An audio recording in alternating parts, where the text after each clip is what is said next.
Kleiner's Lab. Kleiner's Lab was the first piece of storytelling we worked on, and the one that took the longest to figure out. In addition to its role in launching the player into the game, it eventually became the unifying vision for the development team in terms of storytelling. As we began building our characters and narrative delivery around the player, many questions arose, all of which felt like major risks for the game. Would players be able to extract the important information from the scene? Could we get them to care about these characters? How would we support players with varying levels of investment in the story? How costly would it be to produce a scene like this? And how many more would we need? These and many more were questions we couldn't answer until we'd built enough of the scene and tested it with a lot of playtesters. Frustratingly, unlike many other problems we face, these weren't questions we could confidently answer until we had done significant work. We can often test gameplay ideas with low-fidelity prototypes, but if a player isn't invested in our storytelling when the characters are just gray blocks, how confident can we be that they'll care once the characters are fully realized? Choreography. The system we built and iterated on to deliver Half-Life 2's storytelling was internally called Choreo, short for choreography. Early on, we found it useful to imagine we were writing a play where one of the actors didn't know the script. We needed a system that could control all the other actors, moving them around the stage, delivering their performances and speaking their lines. To handle this, the other actors would need to seamlessly mix our directorial commands with dynamic responses to the player's position and behavior.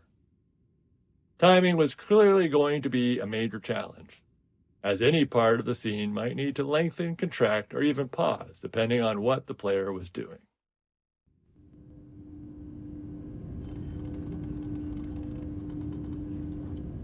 FacePoser.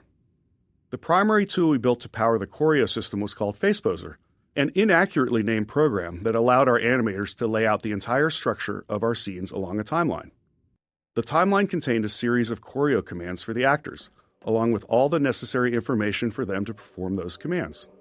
By layering these commands on the timeline, animators could easily describe how an actor might need to face one thing while talking towards another and walk to a different location, all at the same time. But the timeline wasn't a fixed linear sequence. Actors would follow their commands, but they had to respond dynamically to the world around them. An actor might take longer to move to a location if the player is in the way, or they might need to wait to deliver a line because another actor has been delayed by the player. FacePoser allowed us to rapidly iterate on scenes, trying different layouts, dialogue deliveries, and timings. This ability to quickly experiment and adjust proved critical in finding the right performances to achieve our character and narrative goals. Just installed the final piece for our resurrected teleport. I can't take Choreo commands. This debug visualization shows the two most common choreo commands actors receive throughout a scene, internally known as look-ats and move-tos. Actors are given targets to look at, sometimes more than one at a time, and then try to focus on the one that makes the most sense given their current state. At the same time, they might be receiving move-to commands, which tell them to move to a location and face a specific direction or object. Even these seemingly simple commands involved a lot of complexity. A scene might require an actor to talk while typing on a keyboard, all while looking at an object the player is holding. Since we couldn't predict where the player would be during playback, authoring scenes like this required us to break each element of the scene into separate pieces and layers. These could then be reassembled as needed during playback, based on the player's actions and interrupted if necessary. Delivery. It took a lot of iteration and playtesting to strike the right balance of information and emotional connection in our major choreo scenes. Each scene had a lot of information we needed to convey to the player, but we couldn't just have characters spouting exposition. Players would start thinking of them more as signposts than as people. We needed to take the time to let the characters interact with each other, allowing the player to observe the relationships. At the same time, we had to expand upon the world, giving the player a sense of everything that had happened while they were gone. All this had to be done carefully, without taking too long. We wanted the game to work for players who were less invested in the narrative. Animation became a powerful tool in communicating the emotional connections between characters, often conveying the depth of a moment quickly without overstating it. Humor was another commonly used tool, helping to puncture a setup and disarm the player when things got a bit too heavy. Writing. In the Half-Life 1 era, player goals in FPS games were still largely about fighting and defeating an obviously evil enemy. It was hard to get players to care about characters when they were as low fidelity as they were in Half-Life 1. With the planned improvements in character fidelity for Half-Life 2, we wanted to take a shot at making characters the driving force of the narrative. Our goal was for the player's motivations to align with those of our characters, for the player to care about these people, their hopes and fears, and to want them to succeed. With this in mind, we were able to assemble our approach to character and dialogue. We would create a set of characters who liked and cared about each other, hoping that the player would feel the same. These characters would interact in a way that felt inclusive, like a group of old friends who see the player as one of them, just someone who's been away for a while. If the characters demonstrated realistic emotional connections with each other, we believed we could build an emotional connection with the player as well. Voice actors. To create more responsive and multidimensional characters in Half-Life 2, we needed to evolve our approach to working with voice actors. While running through a script with a modicum of direction was sufficient for much of the NPC dialogue for Half-Life 1, for Half-Life 2 we decided to give the actors more of an opportunity to be involved in helping to define the characters and bring them to life. We provided much more story context to the actors, showing them the game world, the environments their characters inhabited, and the other characters they interacted with. We sought actors who could take all that information and synthesize it into their performances to elevate their characters beyond what we had imagined. We held multiple sessions with the main actors, allowing them to digest and build upon their characters over time. For scenes where characters are interacting with each other, we'd often cue an actor with performances from other actors in the scene to create a better sense of connection and flow. Though we'd arrive at the studio with a script and a plan for the recording session, we made sure that the actors felt empowered and had the space to bring their own ideas to the character and performances.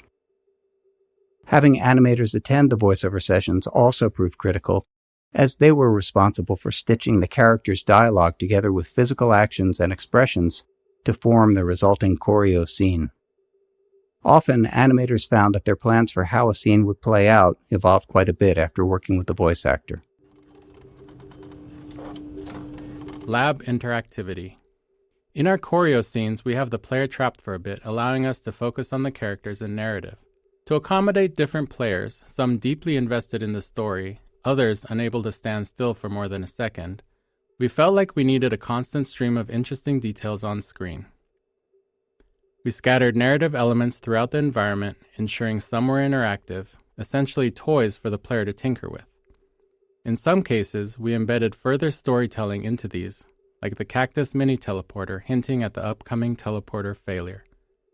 It was a delicate balance. Too much visual interest could distract players from the core of the scene. Ultimately, Kleiner's lab played it safe with interactivity, as it was the first major choreo scene. Later, in Eli's lab, we explored it more deeply, ensuring the characters themselves paid attention to what the players were tinkering with.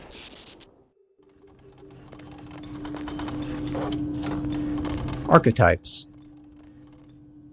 We wanted to create narrative links between Half-Life 1 and Half-Life 2 through our characters.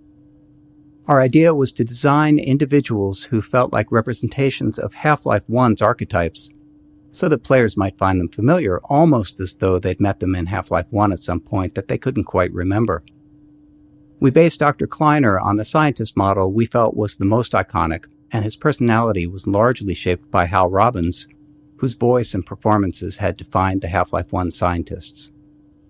One day, when we were in the thick of trying to figure out this character, Dr. Kleiner's face came into focus as we happened to share an elevator with an accountant from an office on another floor of our building, and looking at him, it was clear that this is Dr. Kleiner's face.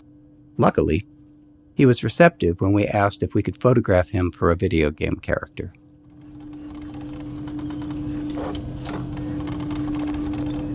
Character reactions. Figuring out what characters should react to and how was an ongoing challenge. At the core, we always want the game to respond to player input. However, any response from the game can be seen as a reward by the player. So, what characters react to and what they ignore teaches the player about the kind of input the game expects. As a result, we made sure to respond to things we wanted more of, like players tinkering with devices in the lab, and ignored behaviors we wanted less of, like players repeatedly slapping Kleiner in the face with a box over and over again. Seriously, we watched a playtester do it for 5 minutes straight. Animation. Constructing believable human motion for our characters out of many discrete layers of animation required a lot of technological iteration. Even simple actions like turning to look at something or walking to a location became more complex when combined with the need to dynamically respond to the player and the requirements of choreo commands.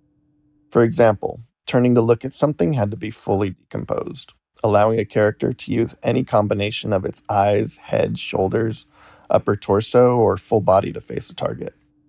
In Half-Life 1, human characters had their bodies separated into upper and lower halves, allowing them to walk in one direction while facing another. However, this approach was too abstract for Half-Life 2's characters. Instead, our animators created walking animations in all 8 directions of the compass, which could then be smoothly blended together at runtime.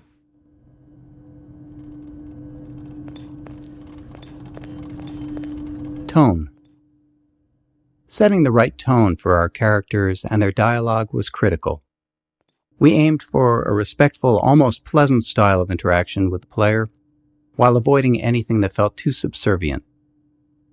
This balance was especially tricky with Alex, who needed to support the player without compromising the strength of her character, something we felt was crucial for players to respect her. Her relationship with Eli was a core driver of the player's motivations, so it was important that players liked her and wanted to help her. We also wanted to contrast the warmth and camaraderie between the player's allies against the hostilities of Breen and the Combine, inspiring a sense of righteous indignation in the players for the battles ahead. Yes, Eli. Bit of a holdup on this end. You'll never guess who found his way into our lab this morning. No, that's not who I think it is. Indeed it is, and it's our intention to send him packing straight away in the company... Scene interactivity. At certain points in our choreo scenes, we require the player to take action. Beyond simply giving them something to do and keeping them engaged, these moments served a few key purposes. First, they allowed the player to catch up even if they'd been distracted by something else in the environment. The scene could safely pause until the player completed the task, ensuring they were back and paying attention. At the same time, it let us position the player where we needed them, which was useful for framing the scene and making sure they saw something important. In some cases, we got double value out of these moments by using them to train the player. Here, they're learning to interact with plugs and sockets, a skill they'll need for puzzles later in the game. Go right ahead. Very good. Alex's kiss. It's a small moment, but Alex's kiss on Eli's cheek was important. Eventually, we're going to ask the player to save Eli, and we want them to care about him. To build that emotional connection, we needed to show the warmth and affection between Alex and Eli. We didn't want to oversell it with dialogue or make it too big of an event. It had to feel genuine, not performative. And we were able to iterate on the subtleties of this moment until it struck just the right note. Beef is almost palpable. Fantastic work, Izzy. Well, I can't take all the credit. Dr. Freeman proved... Monitors. We use monitors a lot for storytelling in Half-Life 2 in the episodes.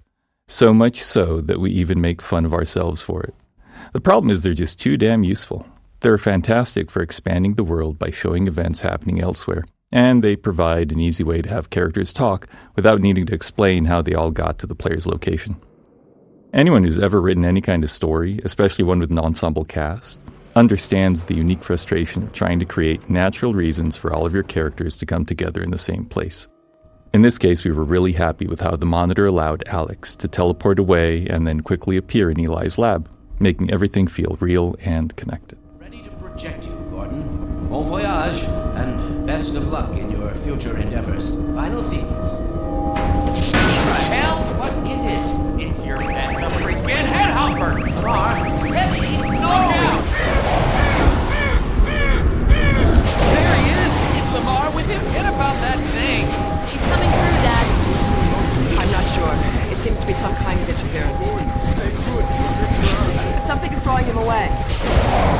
What's the meaning of this? Who are you? How did you get in here? Hey, take this back. I'm getting him out of there. Try to just wade into the field. It will peel you apart. Just lost Gordon. What's going on? I wish I knew. I'm encountering unexpected interference. Don't worry, Gordon. There he is. Oh, we're losing him again. The man I saw. I'm all but certain it was Gordon Freeman.